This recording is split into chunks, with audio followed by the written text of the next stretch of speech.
The Secretary-General of the G7 Plus, Elder da Costa, and his delegation paid a courtesy visit to the National Parliament of Liberia on the 17th of March 2026, where they met with the Speaker of Parliament, Richard Nagbe Kun, in Monrovia. The meeting aimed to acknowledge Liberia's leadership as Vice President of the G7 Plus and to strengthen political support, particularly regarding the ratification of the G7 Plus Charter in the National Parliament. Elder da Costa expressed gratitude for Liberia's leadership and highlighted ongoing discussions on advancing the Charter's ratification, which has already been registered at the United Nations. I had the honor and privilege of meeting the Speaker of the National Parliament of Liberia.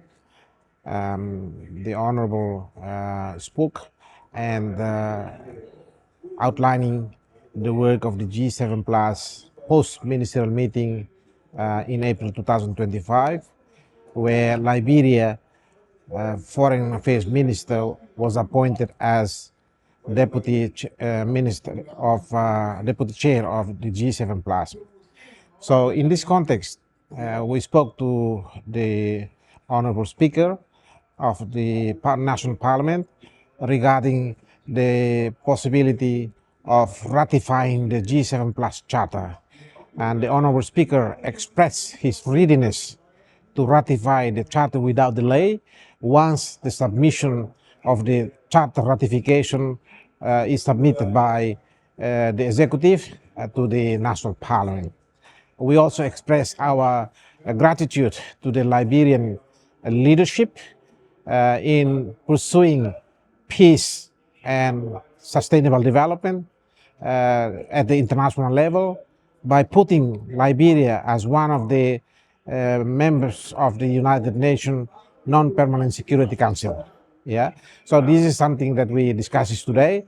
Express the G7 Plus gratitude for the Liberian leadership in navigating the work of the G7 Plus at the global level.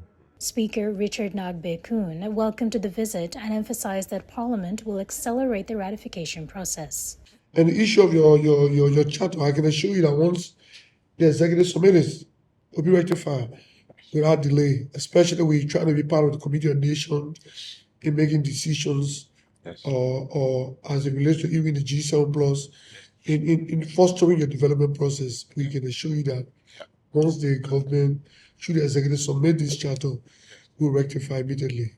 Yeah, so once it gets here, I'll keep in touch with you guys. I need to get your contact so we may exchange. Thank you. Yes, messages.